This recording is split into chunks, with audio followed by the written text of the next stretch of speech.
Hello, ladies and gentlemen. My name is Kurt. Welcome back to Far Lands or Bust. Woof, episode 657 of the series. Hello, how are you? Oh, we have this little island here. I remember now. What's up?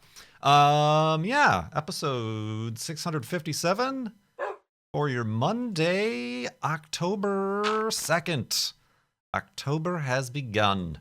That happened very, very fast, and it's a little bit disconcerting how time travels in a very hasty fashion. But we are going to travel in a somewhat not so hasty fashion west here towards the far lands, as we've been doing for the past 6.5 years or so. West towards those far lands indeed, here in Minecraft Beta 1.7.3. And there's some spectacular Minecraft Beta truly randomized terrain generation off to the right side of the airplane. You'll see some of those sheer cliff sides with snow-capped cliff sides and peaks and whatnot. The sort of things that combat canyons are made of. Indeed. Yeah, I actually was testing, trying to do recordings during streaming. I've done this in the past, called them Far Lands or Bust Fridays, where I'll record an episode of Far Lands or Bust live on Twitch, but I did that previously by streaming with OBS and then recording separately with DxTory. I haven't been using DxTory to record these episodes, though. I've been using the OBS recording function, so to use the same piece of software to both stream and record seems like a lofty goal and perhaps problem indeed. All right, we're on trees now. I think we can do this without taking unnecessary damage. Wolfie, on the other hand. Wolfie, on the other hand. Wolfie, on the other hand. Yo, yep, Wolfie, on the other hand.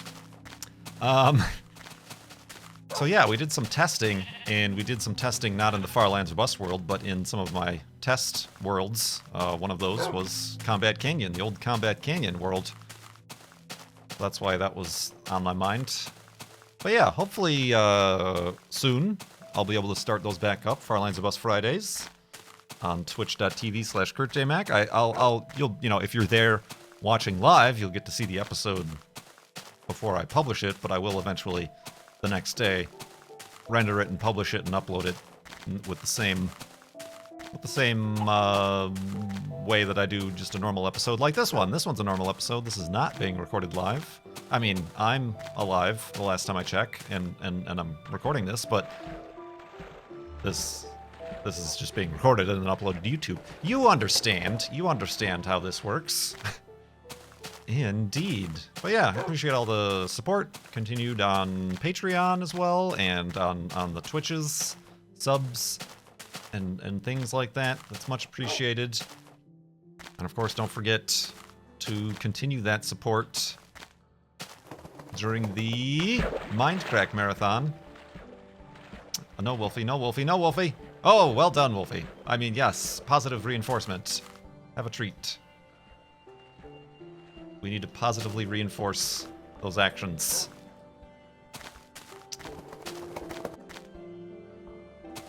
Yes, no?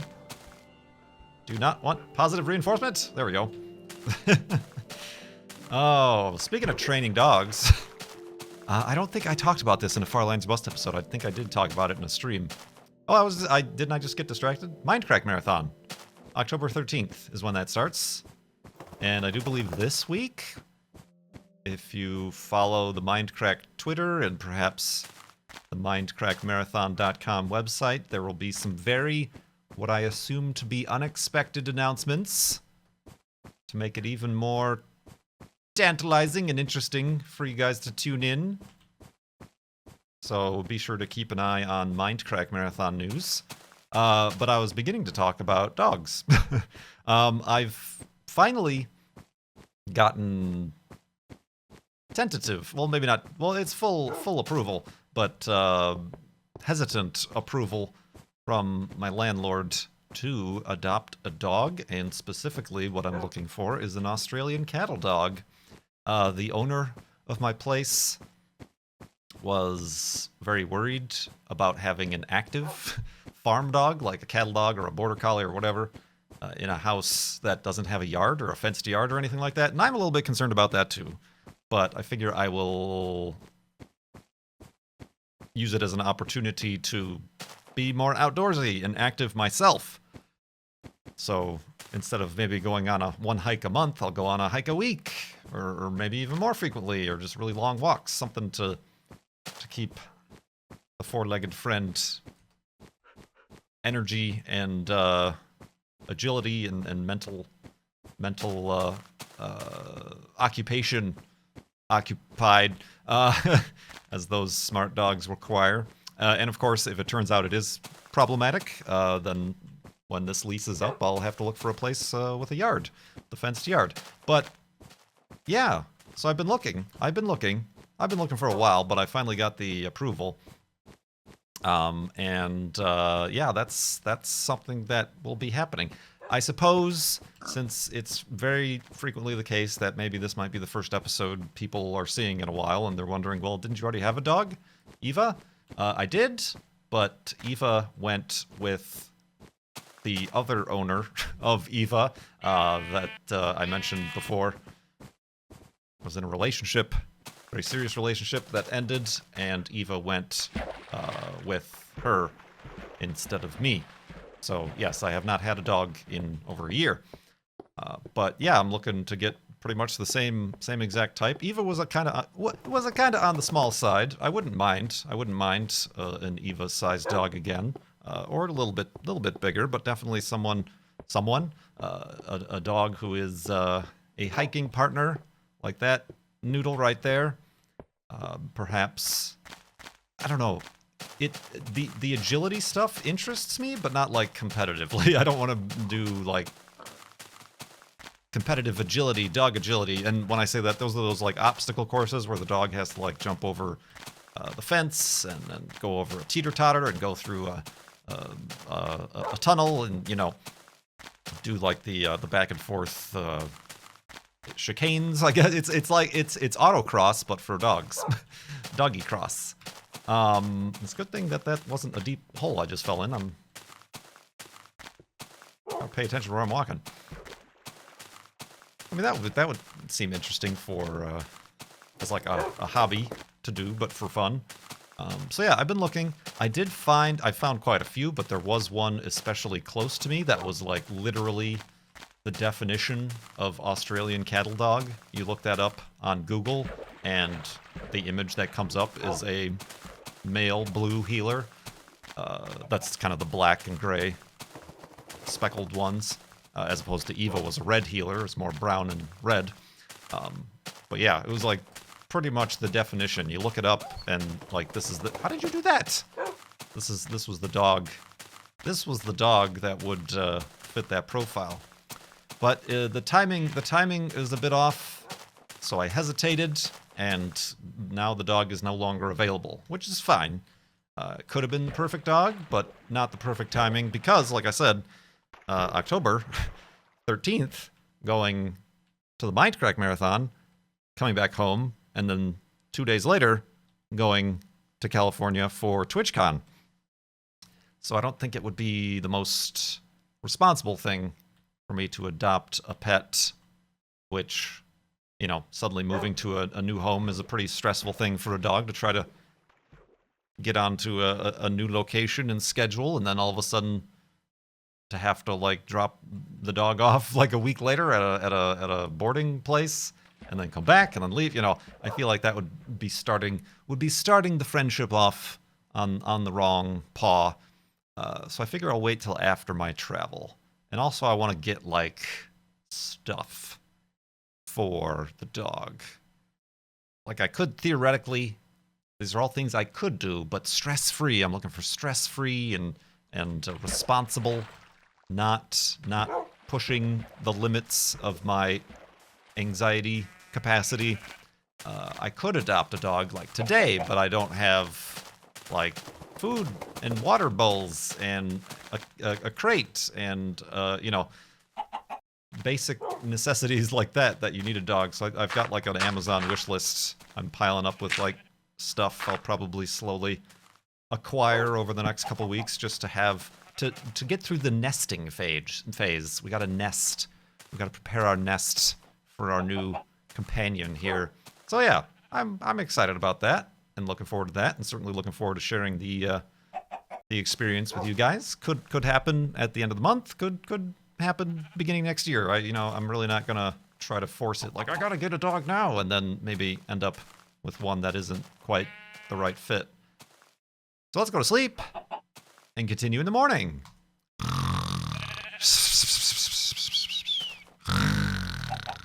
And a dogness. A dogness indeed. Right, Wolfie? Ooh, a zombiness. Go get him.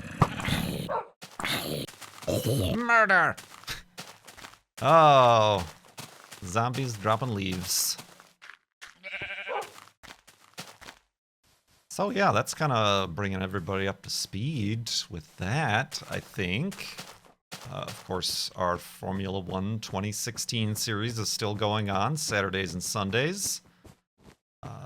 If you're still interested in that.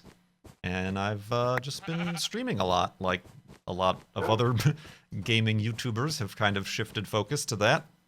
But yeah, that's the whereabouts of where's I'm at. All right, what else? I do have a few leftover Patreon questions here from patrons. I might have to make another request soon for some more questions. I'm trying to think of maybe a different source where I could get those from.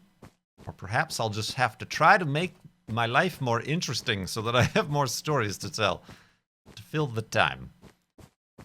But Sister Attitude, a patron, asked if today's Kurt J. Mack could talk to the Kurt J. Mack of 4 to 5 years ago, 6 years ago. If you're looking for the Kurt J. Mack before this whole thing started, what would you say or tell him? What would you tell him? Would you tell him what to... Wait. Would you tell him what is to expect? Give him advice on how to handle situations? Or just be snarky with your old self? Be snarky with the old self. I don't know. It's kind of, and again, these are the hypothetical things that I take too seriously and literally, because I was about to say it's the old time travel paradox. If I warn myself about certain things, then those things won't happen, and I won't learn those lessons to be able to warn myself. You know, like that sort of situation spooks me. I don't know. I mean, I guess I would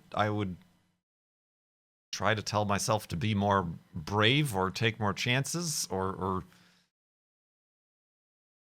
kind of maybe not take more chances. I don't know. It's tough because I feel like I took some chances that maybe I didn't need to take and caused some additional stress that I didn't need to endure, or anxiety or whatever. Yeah, that's a real... I mean, like, ask this question of yourself. What would you tell yourself 5 years ago?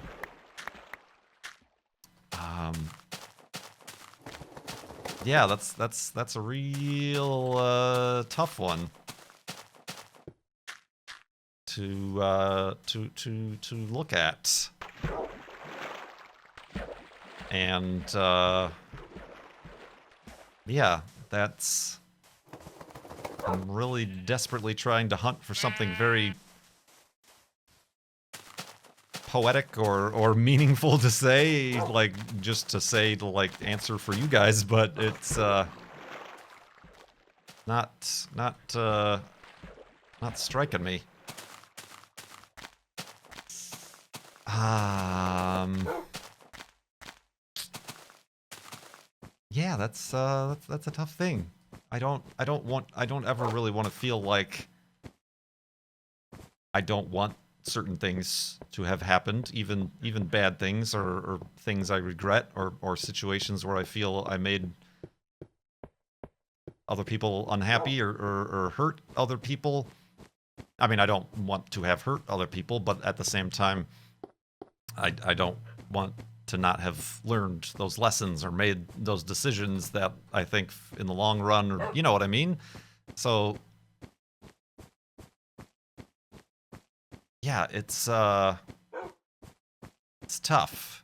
I'd probably first of all tell myself to seek. Of course, 5 years ago I didn't have health insurance, so there's a few loopholes in this design. I would tell myself to seek out the anxiety and mental health support and perhaps medication. It was always something that I just never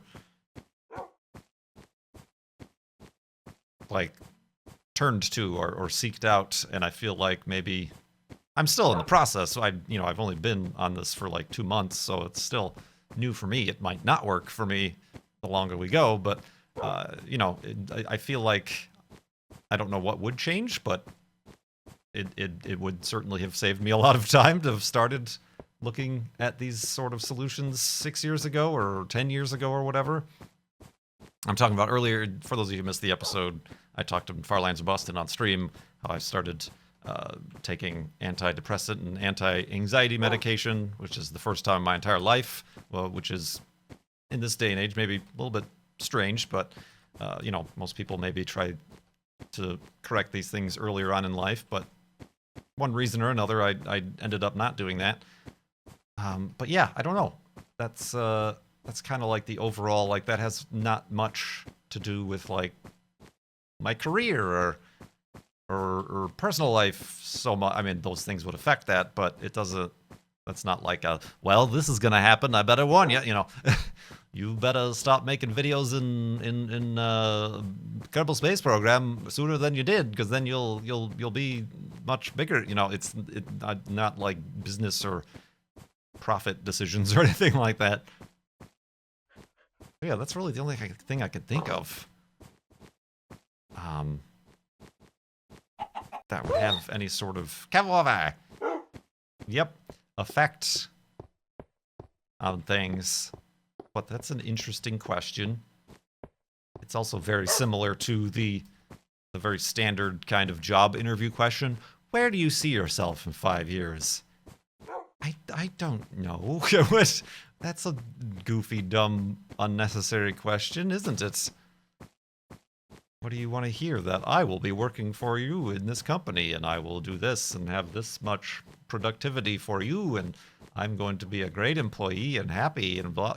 It's like what sort of butt kissing do I need to do here to get this employment opportunity? But yeah, thank you, Sister Attitudes. Thank you very much. Much appreciated. Tech Pete, patron Tech Pete asks, thanks for carrying on with the journey. Did you find a new charity to partner with? I believe so, but I am, like I said, going to wait for Mindcrack Marathon to come and go so that we can put forth our full efforts towards the Mindcrack Marathon supporting Extra Life charity. But yeah, I think so, and I'll certainly be putting that into effect after the Mindcrack Marathon.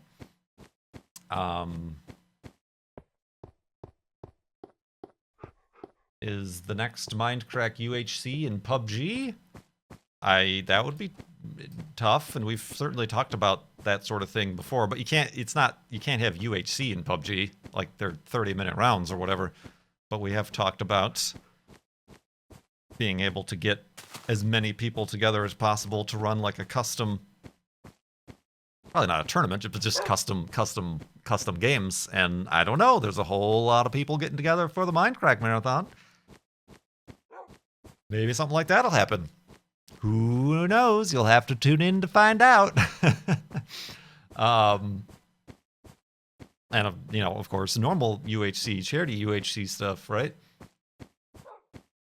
How does Seattle rank between Chicago and Phoenix? Excuse me. Woof. That's still tough and perhaps too early to call.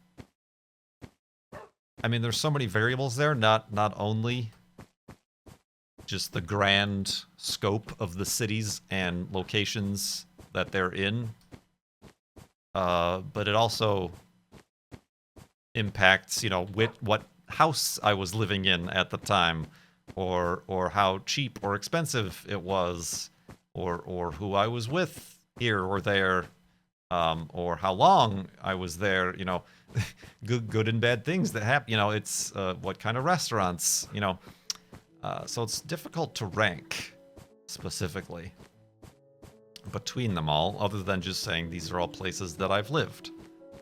I certainly still feel, since I obviously was born there and grew up there, I feel more like my identity matches that of Chicago. I suppose, whatever you want to put the stereotypical Chicago, Midwestern, Northern Illinoisian culture, personality sort of deal. Is this 3 high? It is. So yeah, I certainly feel in these other places, like Phoenix, Seattle, that the people here don't necessarily match the identity, quote unquote, that I built in the Chicagoland area. But then again, there's a lot of people in Phoenix are from Chicago and the Midwest. Some people here in Seattle from the Midwest. But you can kind of find similar personalities in that regard. Let's go to sleep. There's been a lot of snow this episode. And continue in the morning.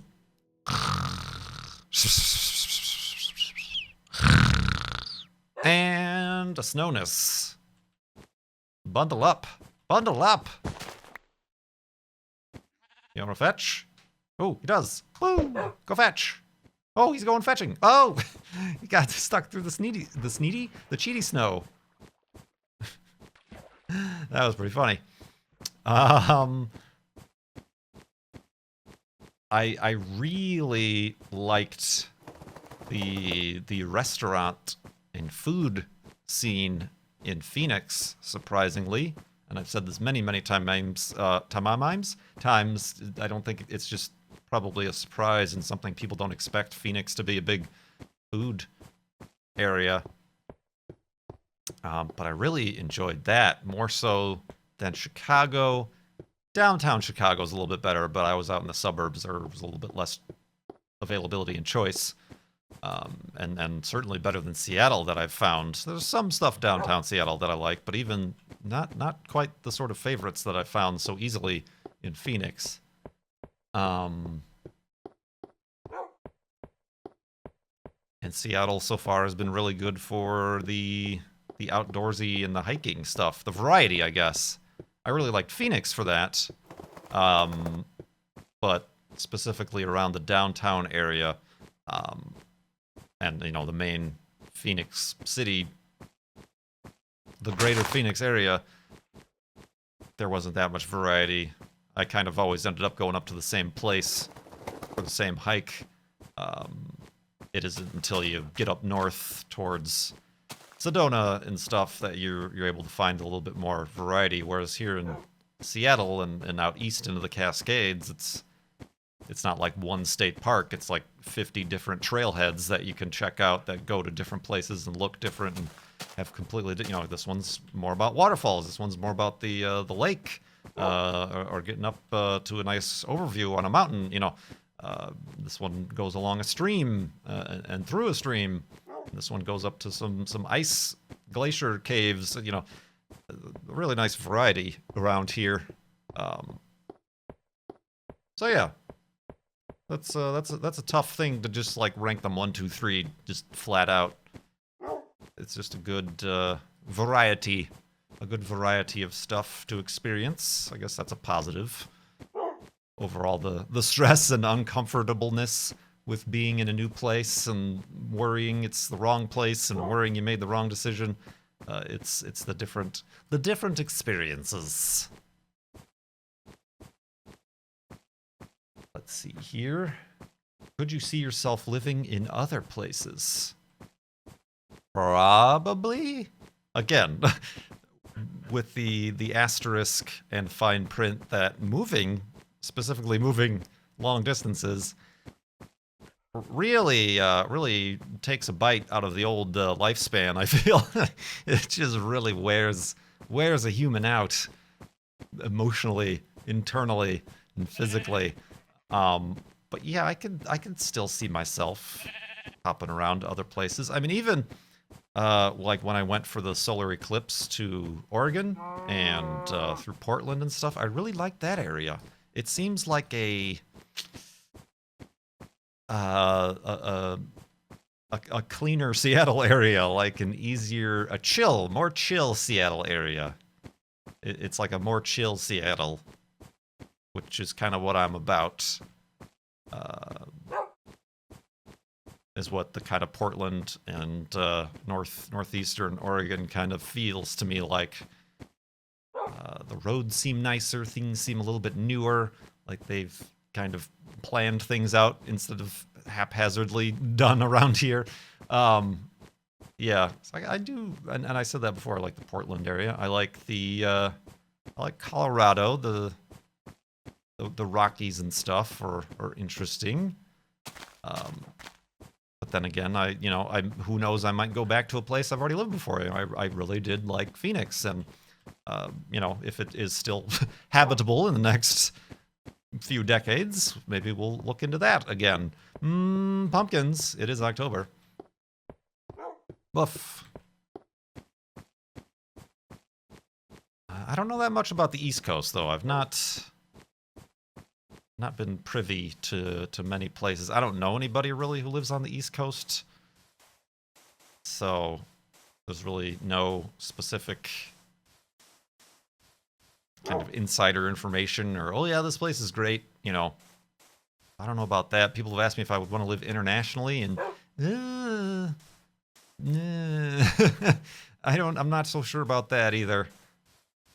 I may be most comfortable staying within the United States and then just visiting internationally.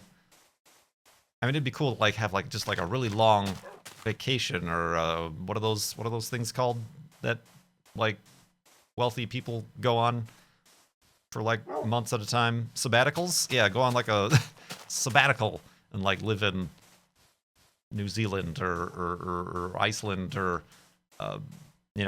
somewhere where I speak the language, just for a month or two, just to kind of have that experience, but not the commitment to living and changing citizenship or whatever, and visas and all that jazz.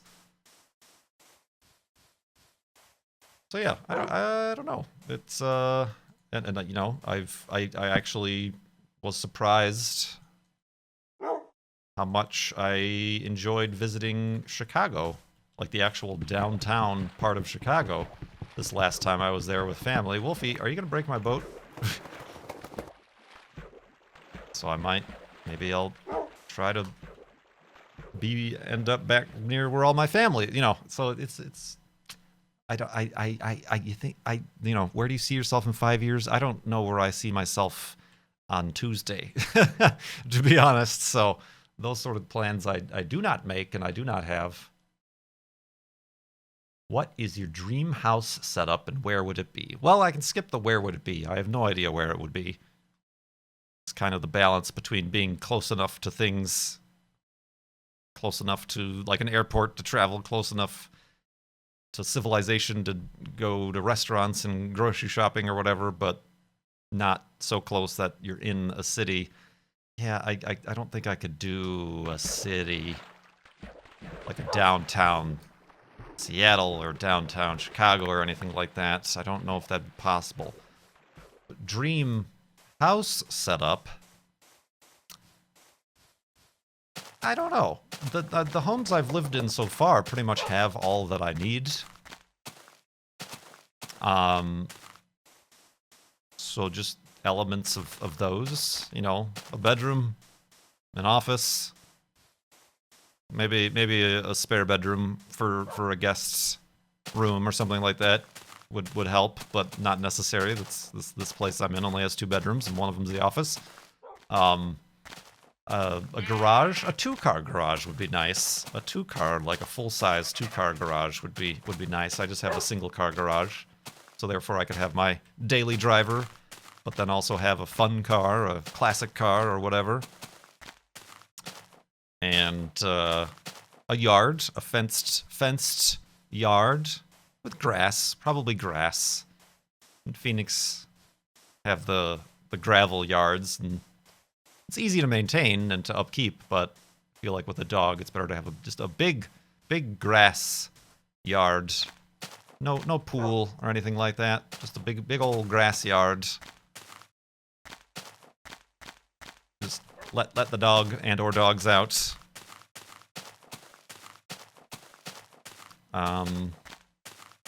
Yeah, that's about it. Woo! Nice, decently sized kitchen. Washer and dryer. Full-size washer and dryer would be nice. I mean, we're really getting down to specifics here. Air conditioning, depending on where it would be, but air conditioning, central air, and heat are creature comforts I've come to be familiar with. So whenever I'm without them, it's a little bit unusual or a bit of a hurdle to overcome. And yeah, and I also don't... Living alone, like being on a single-family home, or like a separated single-family home, I don't know. Like, oh, I could live out in the boonies and have just a bunch of, like, have 4 acres of land and have the house on that. And I'm like, yeah, would be nice and private, but it's also like kind of desolate, and it seems like scary if anything bad were to happen. Nobody's around to hear you scream. So there's some value in the townhome duplex sort of setup, I feel, or at least just having nearby neighbors, I guess, as long as they're not the ones who are annoying. Although closeness to dark skies, clear dark skies would be nice. That's, I guess, something I don't unfortunately have too much here in Seattle. It's not quite the amateur astronomers' preferred locale with all the cloud cover and rain, unfortunately, but we can focus on other things in the meantime. Focus on other things like... Did you get more injured? Kinda. Boop. That's much better. We can focus on other things, like digging this end of the episode hidey hole for episode 657. That also concludes, whoops, all of the patron questions I had. So let's hope I have something interesting to talk about next time. The next time, probably this Friday, is when I'll try the first Farlands or Bust Friday. So maybe I'll take questions from chat, or I'll pose the request on Twitter the day before or something like that for questions, topics, perhaps anything follow up what we talked about here today. And I do appreciate you guys watching. Very much appreciated. I mean, obviously, this series is and will and continues to continue. I know, like I said, a lot of YouTubers, gaming YouTubers specifically, are streaming more and depending more on subs and Twitch and things like that, simply because the YouTube space isn't too friendly for views and advertising and stuff like that. But Farlands or Busts, ever since I launched my Patreon, has not been about that. All the Farlands or Bust episodes are commercial free, so that's not a concern for this series in particular. So I'm glad you guys are still hanging out and watching, and it's much appreciated. Hope you have a good rest of your day. Thank you so much for watching. My name is Kurt. I will see you next time.